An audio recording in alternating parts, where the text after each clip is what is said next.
Labai yra svarbu yra sielos centras. Yra labai svarbus sielos centras, tai jisai randasi va čia.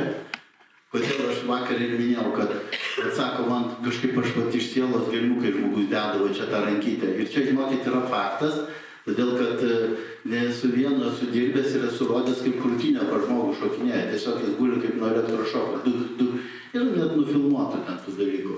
Ir sakau, kaip tu galvoji, tau širdis nori šok, bet paskui labai gerai jaučiasi žmogus, nes mes išmetam lauk stresą. Tai va, tai labai yra svarbus sielos centras. Žmogaus siela, vat matot, čia yra nupaišyta pagal mano pasakojimą, prašymą. Tai vat čia va jūs esate. Matot įvairiaspalvę spalvos. Tai reiškia, jūs esate energija, ar ne? Ir kiekviena spalva jumyse reiškia kažkokį jausmą ir emociją. Tai pavyzdžiui, mėlyna ramybė, ne raudona karšta meilė, žalia gamtos spalva tokia gaivi, sakykime, geltona gyvybinė energija, violetinė gydomoji ir taip toliau. Tai va, tai jūs esate energija. Ir kai ta energija kyla į smegenis, daleiskim mane, jos transliuoja būtent jūsų būseną, tai yra ta vidinė, ta teigiama būsena, aišku. Tai čia ir vadinamas tas susijungimas su savo vidumi. Tai pavyzdžiui, jeigu aš pakeliu energiją, pavyzdžiui, mėlyną, aš pradedu jausti ramybę. Jeigu aš pakeliu raudoną, aš pradedu tą meilę jausti, karštą kažkokią, arba šiaip meilę. Jeigu tokia ružava būna, jinai tokia į rausvumą, tai tokia faina amortizuojanti meilė. Būna netgi sakykime, tokį kokteiliuką padarau, sumaišau aš tas energijas, tai tada gaunasi ramybė ir ta meilė, dėkingumas ant tokios vibracijos. Bet pagrindas yra tame, kad, sakykime, bendrai, kodėl čia yra, sakykime, įeina ir balta energija. Visada žinokite, kad pas jūs yra dar balta spalva. Jūs susidarote iš baltos spalvos energijos. Kodėl balta? Kodėl, pavyzdžiui, angeliukai balti parodyti, ten, pavyzdžiui, kažkokie šventikai, tenais, pavyzdžiui, ten jau kai kurie aukštesnio lygmenio, ten, pavyzdžiui, dvasiniai. Aš jums pasakysiu, kaip maždaug atrodo tas dvasinis gydytojas. Dvasinis gydytojas tai yra energetinis struktūra, tai yra, sakykime, dvasia, kurie ateina ir padeda žmogų ten gydyti. Arba ne tik, sakykime, gydyti, atstatinėti, bet būna, kad ir pas patį žmogų jie ateina. Tai, pavyzdžiui, atsiųsti angelų ir taip toliau. Žmogus, pavyzdžiui, pasikviečia, gali pasikviesti, tai čia yra tam tikri metodai, bet reikia būti pasiruošus. Tai vat, bet ką jie daro? Mes energiją galim išgydyti energiją. Tai vat, bet jie balti. Kodėl jie balti? Jie atrodo šviesus, baltai, bet turi žmogaus formą, struktūrą. Taip, dvasia tokia. Tai va, tai, nes nuo baltos spalvos viskas prasideda. Visos spalvos. Žinote, kad vaivorykštė prasideda nuo baltos spalvos, taip? Tai va, būtent iš baltos tada suformuoja tokią spalvą, kurią reikia. Įsivaizduokite, koks tai menas yra. Ir tai nevyksta, sako, kaip tai vyksta, kaip susiformavo visata, pavyzdžiui, kaip čia dar kažkas, žmogus turi to klausimų. Kodėl? Todėl, kad jis turi smegenis, jos galvoja. O tai iš tikrųjų tiesiog vyksta. Vat pavyzdžiui, kaip gamtoj, gėlytė, ne, jinai tiesiog žydi, jinai negalvoja šiandien nekvepėsiu, nes neturiu nuotaikas, aš vat jau ir pasakoju kartą, jinai tiesiog kvepia, saulė tiesiog šviečia, ten lietus tiesiog lyja. Tiesiog viskas vyksta aplinkui, jūsų žaizda tiesiog traukiasi, nes jūsų kūnas irgi yra dalis gamtos. Todėl ir viskas aplinkui susiformavo tiesiog. Nes kai mes turim smegenis, mes turim klausimą. Todėl iki šiol negali įminti daug klausimų žmogaus protas. Kaip gali būti taip? Kas nors įminė juodąją skylę, ne? Arba kur kas nors matė pabaigą visatos. Niekas nematė ir nepamatys, kol bus paimtas protas. Kai jūs išeinate iš kūno, jums ateina visi atsakymai. Bet ateina atsakymai tiem, kurie išeina sąmoningi, tai reiškia sąmoningi teigiamai būsenai, tai yra spalvoti vadinamai. Spalvoti tai reiškia pilni meilės, ramybės, džiaugsmo, jų energetika subalansuota. Tie žino, tiesiog žino. Kai mes susijungiam su informaciniu lauku, mes tiesiog žinom, iš kur atėjo, kas įvyko, kodėl įvyko ir kaip įvyko, nes tai tiesiog įvyko. Bet mes galim matyti procesą, kaip viskas formavosi. Ir kas yra įdomiausia, kad tai tiesiog ir buvo. Suprantat, kaip yra. Tik tai viskas kinta ir mes galime stebėti tik tai kitimą procesų. kaip pavyzdžiui, Marsas buvo gyvendintas ir taip toliau, kaip tai atrodė ir visi tie dalykai. Tai vat, netgi žmonės bando Marsą išsiaiškinti apie Marsą, o apie Egiptą negali piramidės išsiaiškinti normaliai.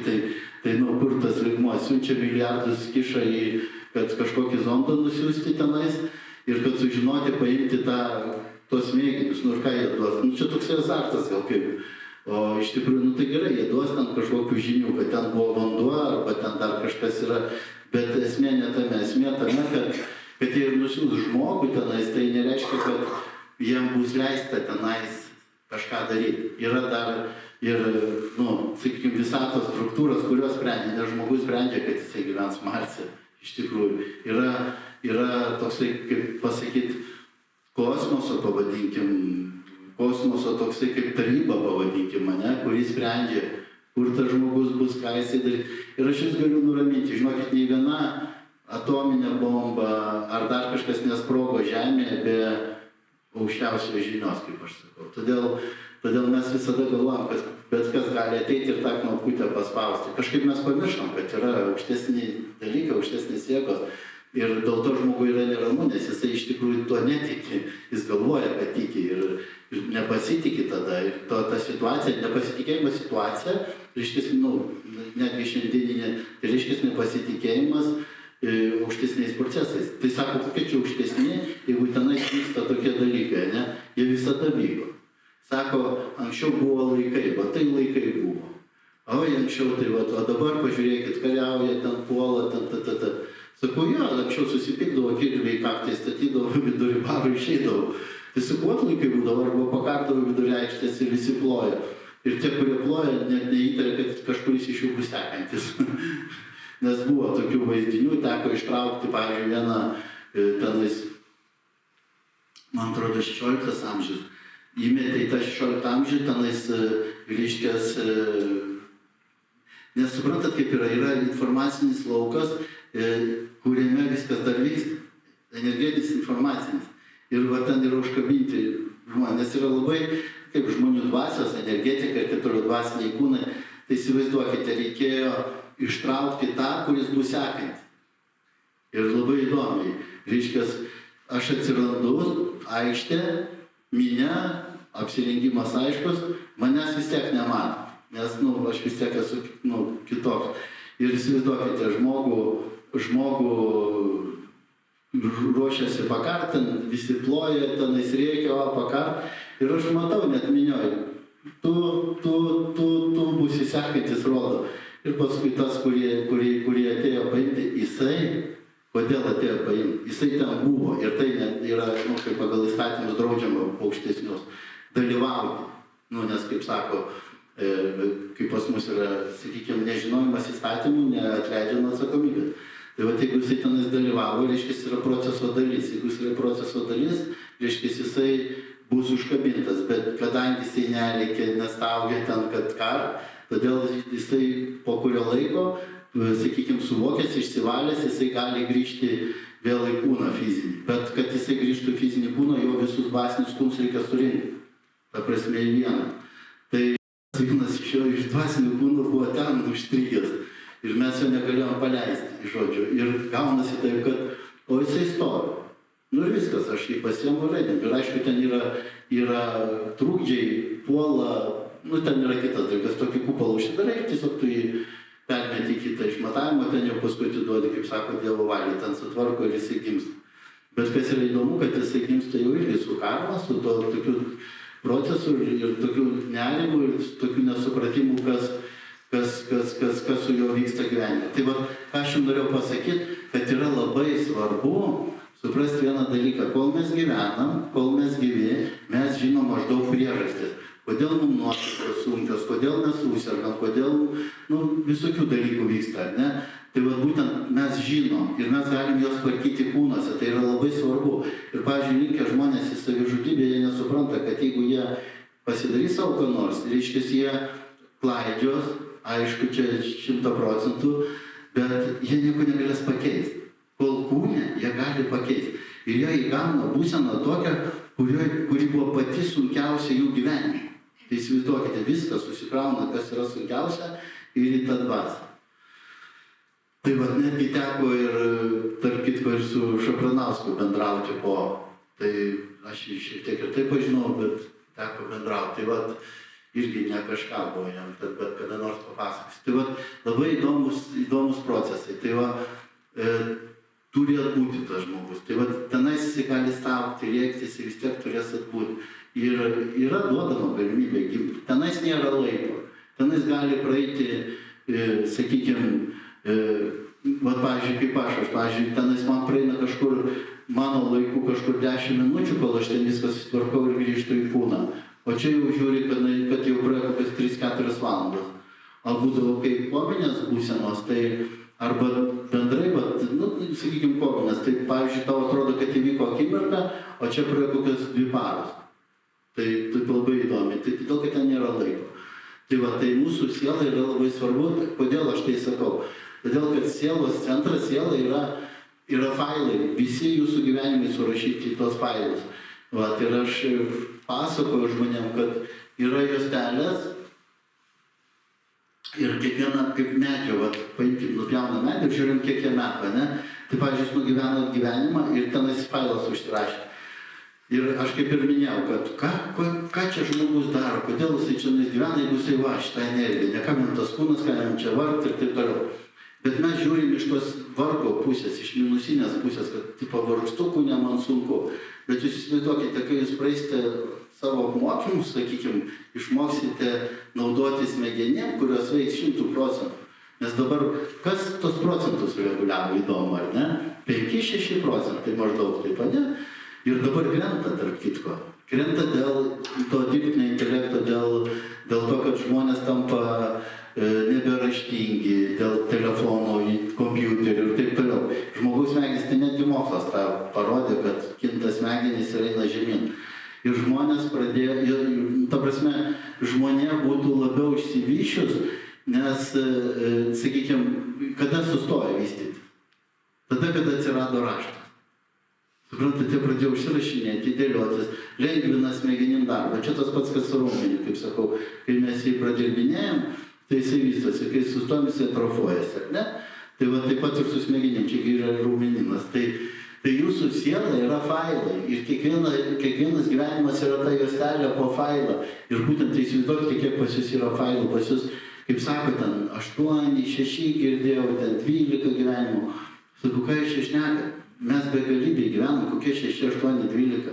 Yra 100 gyvenimų, 200 gyvenimų. Įsivaizduokite, nes ten nėra laiko, pas mus kūnai keičiasi ir mums atrodo, kad čia vyksta kažkoks procesas, 100 metų praeina gyvenimą. O čia kaip akimirka. Ir kodėl tai, su kuo tai galima sulyginti? Tai pavyzdžiui, jūs galite sulyginti su save su kosmosu. Taigi dulkėt. Tai tas 100 metų su visa egzistencija visos šitos sistemos niekas, ne? Nu taip paėmus. O mums tai yra mūsų smegenim daug. Ir todėl, sakykime, mums atrodo, kad mes nugyvenam, pragyvenam ir taip toliau. Tai va, tai vystymasis vyksta, todėl mums duodama laiko. Todėl yra laikrodis sukurtas ir taip toliau žmogaus. Ir žmogus galvoja, kad jisai sukūrė čionais. O iš tikrųjų tai jisai tiesiog transliuoja instrumentus iš sienų.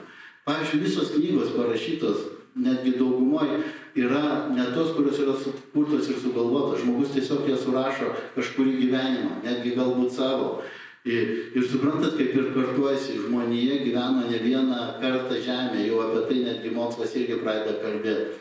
Tai yra apie kažkur 17-18 kartų jau praėjo. Reiškia, išnyko, atsirado. Kristų ne kartą nukryžiavę yra žmonės. Ir kodėl vis dar nukryžiuoja, todėl kad, kaip vadina Dievas tėvas, arba kūrėjas tikisi, kad kada nors jo nenukryžiuos. Gal kada nors galvojate, kad jeigu nenukryžiuotų Kristus, kaip pasikeistų visas pasaulis iš tikrųjų. Tai nebūtų tų visų dalykų, kas dabar vyksta, tai netikros Biblijos, ne?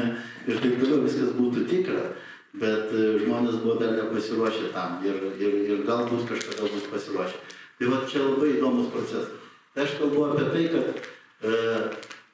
žmogaus failai yra siela, bet suprantat, kaip ir mes matome emocinį centrą pradirbsiu. Ir kodėl aš sakiau, kad yra labai svarbu suprasti tai, kad čia turi būti labai stipri energetika, kad jūs galėtumėte tos failus išreikšti, kad jūs galėtumėte tą karmą, sakykime, savo elgesį, požiūrį keisti ir pritaikyti šiandieną. Tai reiškia sujungti su savo sąmonė ir protu.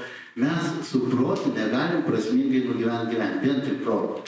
Jeigu mes matom prasmę, pavyzdžiui, gimė vaikas, labai faina prasmė.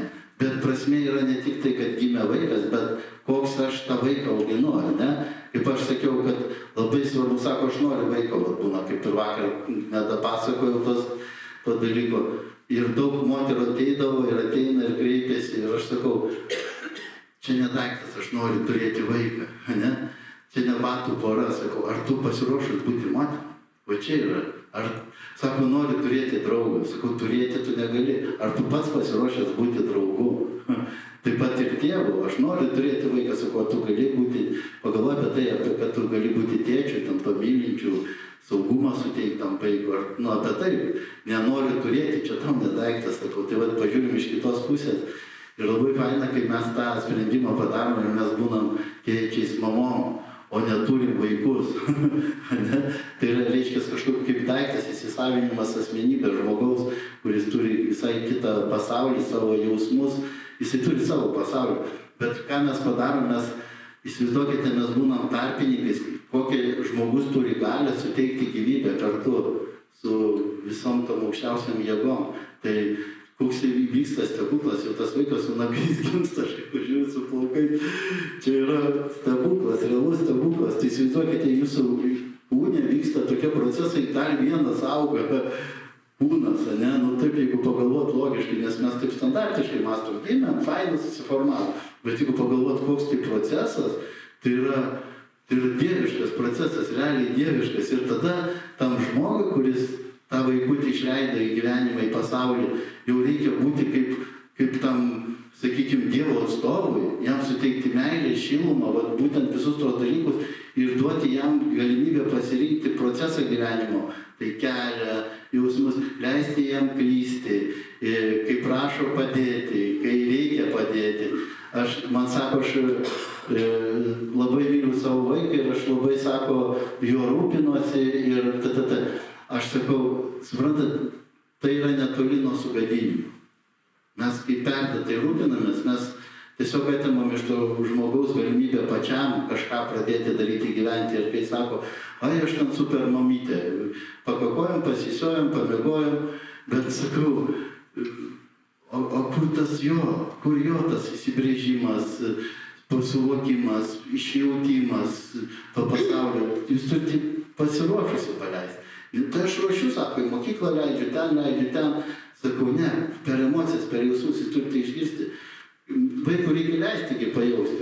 Labai, aišku, čia toks įdomus palyginimas, kaip buvo pas mane, sakykime, tai aš pamenu, mano brolis imdavo degtukus pastoviai, mėgdavo. Ir, senelis mano parūkydavo, nuo 8 metų rūkė, nes ganė ten, žinot, kaip anksčiau ten. Dabar mano senelį būtų virš 100 metų jau. Tai mano senelis, jisai sako, tegu laima. Tas užsidegė, jau čia moteriškė sušoka, paimta degtuką, sako, tegu laiko. Paprastas. Ir tik tai tas, viskas, nuo to laiko jokių degtukų neėmė. Gal ir skauda, gal ir taip, bet tai čia yra jo pamoka iš tikrųjų. Ir reiškia, turiu taip, kitam nereikia tų degtukų. Tai aš apie ką ir kalbu, kad į gyvenimą, į tą visą dalyką mes einam tik tai per jausmą, į tikrą gyvenimą. Ir per jausmą, ir per stiprią energetiką. Ir ką aš jums ir noriu pasakyti ir parodyti, kad jūs turite tikrai visi daug jėgos, daug galių, iš tikrųjų turi. Tik tai jos negali pasireikšti dėl ko? Per protą. Protas trukdo, protas tauko. Tas net netikėjimas, nepasitikėjimas savimi, ir jisai viską užblokuoja. Ir kai mes paleidžiam, kai mes tiesiog pasileidžiam, aš vienam iš postų rašėmės, kad aš sakiau, kad jūsų gyvenimas turi būti kaip laivo. Jūs tegul nešai. Jūs ir, vairuokite. Kiek galima ir kloti prieš srovę. Pažiūrėkite, kiek žmonių gyvena ir jie prieš srovę gyvena, ar ne? Jie varo kasdieną. Gyvenime viskas ateina. Viskas. Galim pasižiūrėti, pavasaris ateina, laimė sako atėjo, meilė atėjo, žiema atėjo, rytas atėjo. Kodėl mes patys sakom, kad ateina ir bandom iš gyvenimo išplėšti. Kai mes mokam sulaukti to, kas ateina ir būnam pasiruošę priimti, mes ir naudojamės tuo teisingai, tai yra per jausmą. O jeigu aš bandau iš gyvenimo išplėšti kažką, tai ko aš moku? Savo jėgom, savo sąskaitą, energiją, nervinė sistema, kūnų ir taip toliau, ne? Jeigu aš einu pagal tėkmę, aš stebiu, kas vyksta mano gyvenime ir aš jaučiu, kas ateina iššūkiai, ateina ir bandymai, bet aš jam būnu pasiruošęs. Dažniausiai žmogus krenta dėl to, kad jisai skuba ir jisai būna nepasiruošęs tam, kas jam ateina, arba jisai pasirinka tai, kas ne jo. Ir jisai nusivylė tiesiog gyvenime. Arba per greitai ir jam reikės grįžti atgal ir nusivylimas. Čia labai daug dalykų eina, bet jeigu mes suprantam, tai mūsų vidus veda. Ir tada viskas ateina. O kas ateina, tada būna pagal mus. Ir kas būna pagal mus, mes jaučiame pilnavertiškumą naudodami čia ir čia. Tai va, netgi praktikos, jos turi ateiti.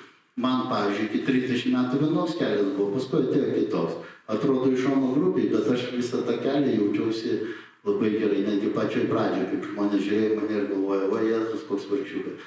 Aš gal jūs vargšai, nes aš mačiau jau kitokią formą visą tą procesą, ar ne? Aš buvau laimingas dėl to, kad aš supratau, kad skausmas jisai fizinis yra nieko, palyginus su dvasiniu, su emociniu, kai prabūni 17 metų depresijoje gilioj ir su kaltės jausmų sukurtų, tave taip išmokė, ten sociumas ir taip toliau gyvena. Ir aš supratau, kad aš neatsimenu nieko, kaip faina.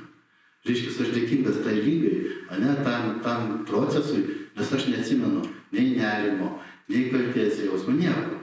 Paskui viskas pradeda ateiti, bet aš jau pasiruošęs, nes aš supratau, pagavau tą būseną, tą jausmą ir tada stengiuosi nebeįsileisti tų emocijų, tų visų. O skausmas, fizinis, tai jisai susitvarkysim ir susitvarkė, kaip sakant. Tai labai svarbu suprasti tą dalyką, kad neplėšti iš gyvenimo. Žmogus bėga ima. Žiūrėkite, kiek žmonių, jie uždirba pinigų gal 5 gyvenimam 10. Bet ateina tą ribą, kai jam pasako, mums nereikia tavo pinigų, mes vis tiek to negalim padėti. Ir tada ką? Jis nebegali nusipirkti sveikatą. Jis nebegali prasilginti gyvenimo už pinigus. Nieko, viskas, stop. Reiškia, jisai kažkur nejautė ribos.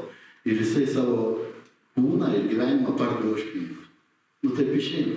Tai va taip, aš nieko nesakau, labai svarbu siekti gyvenime kažkokios karjeros ir viską, bet reikia eiti, kad kaip neša, pagal techniką. Jeigu aš irkluosiu, mokėsiu savo sąskaitą. Tai labai svarbu, tai būtent informacija pagal mane ir aš turiu energijos, aš turiu iš ko būti laimingu. Ir aš turiu sujungti su šito, kaip ir vakar sakiau. Kas yra labai svarbu? Iš tikrųjų yra labai svarbu visą šitą dalyką, sakykime, ant kiek prižiūrėti, nes reikia suprasti, kad pas jūs va čia yra siela, čia yra visi gyvenimai. Bet pirmas žiedas formuojasi ne čia, o būtent smegenyse, va čia, kur jūs yra pasąmonė ir sąmonė. Būtent čia formuojasi būtent jūsų gyvenimas, informacijas apie jūsų gyvenimą, tai būtent jūsų asmenybė. Tai yra pati pradžia. Pati pradžia yra kas, kaip aš ir sakiau, blyksnis, ne? Tai reiškia, kūnas, tas vaisius įeina į, sakykime, modelį, ne? Ir kas vyksta? Ir tada vyksta tai, kad tas vaisius vystosi, ne? Tai yra genetika visų pirma, ne? Kūnas, vaisius. Paskui renkasi siela kūną, įeina į kūną. Įeina į kūną, reiškia, atsineša savo kažką, ne? Tai reiškia, genetika plus ką jūs atsinešėte. Tai reiškia, tas visas procesas. Ir tada jūsų siela pagal ir tas dvasinis kūnas paskutinis pagal save formuoja kūną ir turi susijungti su genetika, kurią jūs, sakykime, gavote, tai su tuo kūnu, su ta ląsteliena, ne, su ląstelė.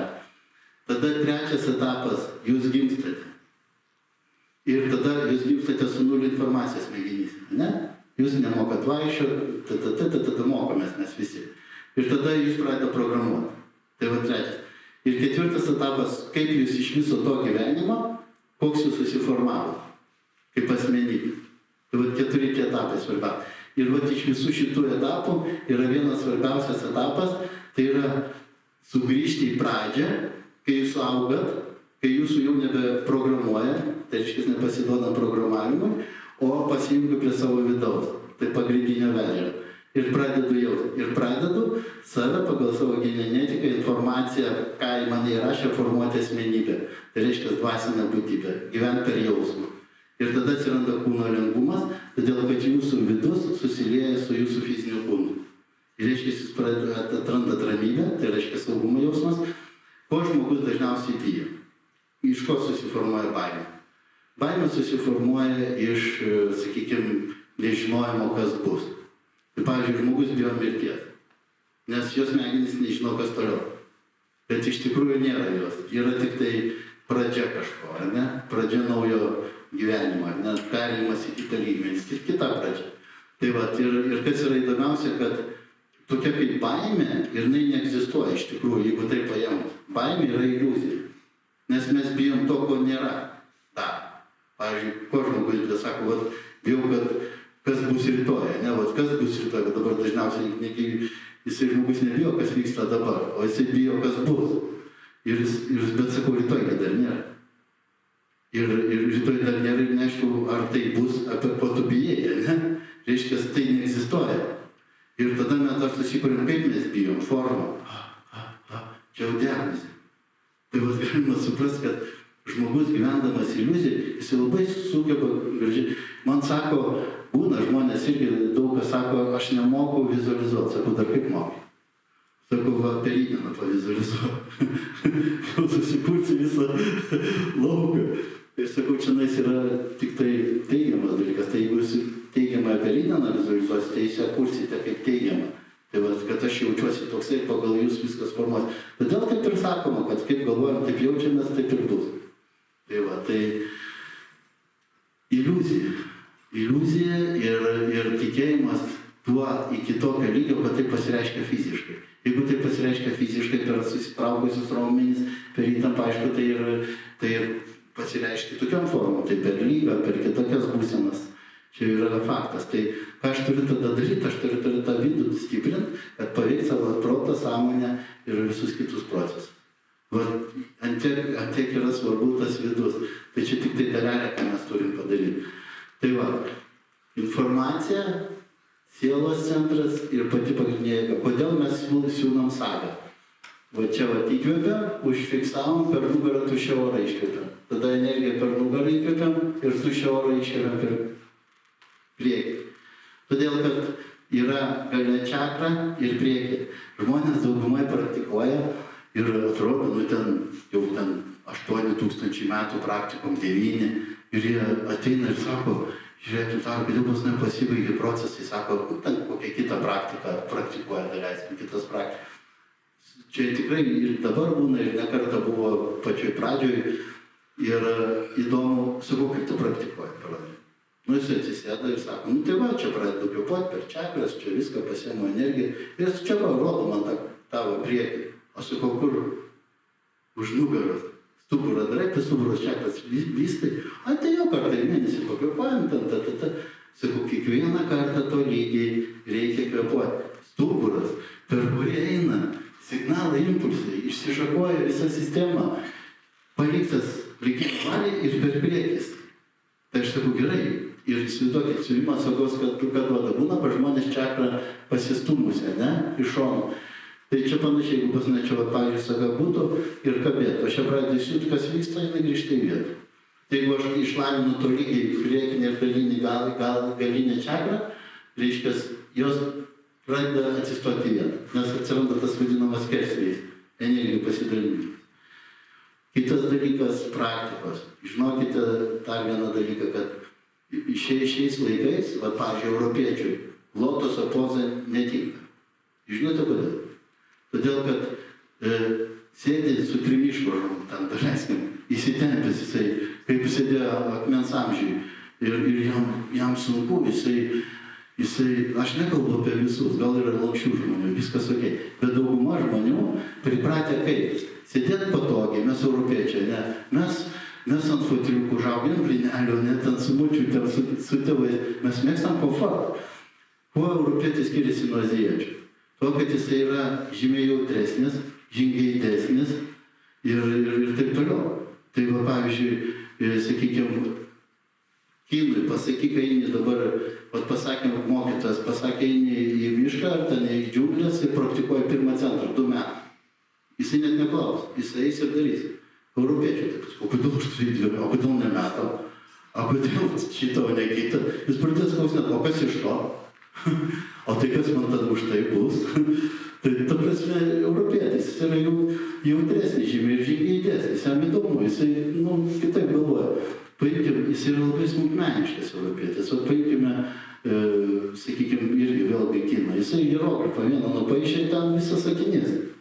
O europietis kablelis, taškelis, jis yra kitoks, mes kitokie esame. Todėl mes turime atsisės patogiai. Jeigu man nesisėda, aš atsigursiu. Todėl ir yra nugaroj čakros. Sakau, tai gerai, jeigu tik tai, sako, bet tik tai lotoso pozai sėdint, teka energija ten ta dieviškoji. Sakau, tai ligoniai susodinkit į lotoso pozą, tu gal sveikstas. Tai kodėl visi guli įdomu, ar ne? Todėl, kad yra nugara, yra stuburas. Žmonėm vyksta išsižeminimas, pasiėmimas energijos per šitas čakras, jie guli ant stuburo. Tiesiai į stuburą eina, o stuburas paskirsto energiją per visą kūną. Tai netgi gulint dar geriau, jeigu tai paėmus, ne?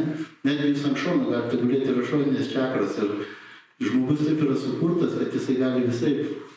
Tai jeigu aš dabar, sakykime, jeigu tik tai taip energija kokybiškai teka, tai man vaikščiant, reiškia, nėra ko vaikščiant arba nėra ko gulėti, tik tai sėdžiu lotose ir nugyvenu gyvenimo pozoje, ne? Reiškia, nelogiškai, ne? Tai aš suprantu tada, jo, buvo tos pozos, ten jų tradicijos, viskas gerai, bet ne europiečių. Mes ne nakmenų užaugom, ne kalnuose kažkur. O būtent komfortui mes turim susidaryti komfortą ir mes per tai atsipalaiduojame. Ir jaučiame saugiai, aišku. Ir kai aš sakau, bando ten žmonės praktikuoti, viskas gerai, jam ten gal tinka, viskas ok, bet sakau, yra labai faina, kai mes turim savo praktiką. Kodėl, sakau, jūs vežat iš Kinijos, iš Indijos, ką mažai čia mūsų miškūtų, Marijos žemė gyvena, mane pagonybė, daug dalykų.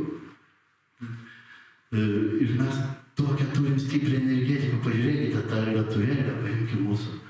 Jinai tiek galinga, kad jinai pirma valstybė pasaulyje, kuri be ginklų laimėjo karą. Galėjo, ne? Tai čia yra, ir taip ir mes esame įtraukti tą sąrašą ir daug kas kalba, pirma valstybė karą laimėjusi be ginklų. Tai va per savo tą jėgą vidinę, ką mes iš savo protėvių gavom, taip mes ir taip toliau, čia galim kalbėti ir kalbėti, kokie mes stiprus, kokie stipriai tauta esame. Tai va ir tą reikia išnaudoti, ne iš kažkur kažką vežti, aš manau, o aš turiu augti ir vystytis ten, kur mane užaugino. Šitas oras, šita gamta, šitie žmonės, šitas dangus, šitas maistas, šitas mentalitetas man artimiausias. Ir man fainiausia Lietuva, aš galiu pasakyti tiesiai. Todėl, kad kur aš bebūčiau, faina pasižiūrėti, bet visada traukia mūsų, mes grįžom kaip iš Balio, einam su Gerda ir sako, kaip faina, Gerda sako, žiūrėti tos lietuvius, susiraukia, taip fainai, sako, tokie subtilvikėja, kaip gera Lietuva, sako, kaip gera grįžti savo, taip, eini ir visi susikoncentravę, ten, nusileisk, praseik Vilniaus oro uoste su šypsena, tai va, tai dar oro uoste gal nieko, gal pagalvos užsienietis, ne lietuvis. Per gatvę vakarė, sakys, kuku. Tai va, o iš tikrųjų taigi faina eiti šypsotis, ne, bet pas mus kitaip iškelia. Mes esame labiau susikaupę. Žinote dėl ko? Galiu ir tą klausimą atsakyti. Todėl, kad mes gyvenam koridorių. Todėl, kad mūsų proseneliai, protėliai pro Lietuvą labai daug praėjo. Ne? Daug valstybių bandė užkariauti, ne? Ir tas susikaupimas, nepasitikėjimas, puolimai pastovus padarė mūsų koncentruotais. Bet būtent mes gyvenam koridorių, todėl kas netingėjo, tas ėjo pro šalis, ne? Tai vat genetikoje programuota yra lietuvis, yra susikaupęs, susikoncentravęs, pasiruošęs duoti atgal. Ir pas mus yra ta būsena, ne? Jeigu mes esam kovotojai, jeigu kartu susirinkam, tai einam ir verčiam. Jeigu nėra ką verti, tada tarpusavį vienas kitą. Taip ir. Tai va, nusižeminimą kažkaip rodyti ir šalia kitą lietuvių daryti stipresnių pakratant. Tai va, tai čia viskas gerai, bet apie ką aš ir kalbu, kad mes esame turtingi, laisvi ir tikrai mes turim, ir nereikia būti tuo žmogum, kuris vaikšto visiems šypsosi, jeigu aš tai darau per prievartą. Tai mes esame tikroviški, gal mums to ir trūksta, nuvažiavus į kitą, aš kaip sakiau, Amerikoje, susikaupė, žiūri ten, reikia adreso tam taune, prieina prie manęs vyras, sako, ten tau viskas gerai, ten gal tau reikia pagalbos, gal lapučia vyrus kabina. Nesupratau, aš kas jį nori iš manęs. Atvažiavau pas tą žmogų, pas kurį atvažiavau jau padėt. Ir sakau, žiūrėk, kula, sakau, ko čia dar, vyrus kabina čia. Gatvėj sako, kas buvo, tau ir papasakau. Sako, pas mus tai yra normalu, pagalba, padėt. O, aš sakau, čia kažkaip. Tai va, tai aš irgi toksai, kaip iš dangaus nukrytęs, nesuprantu tų dalykų, nesuprasdavau. Paskui, kai pagyvenau, supratau, kad yra kitas mentalitetas. O mūsų yra mūsų, tai va, mūsų šaknis, mūsų kūnas, kuris užaugo čia. Ir aš labai džiaugiuosi, kad mes esame čia ir kad mes galim auginti ir duoti praktikas kitiems.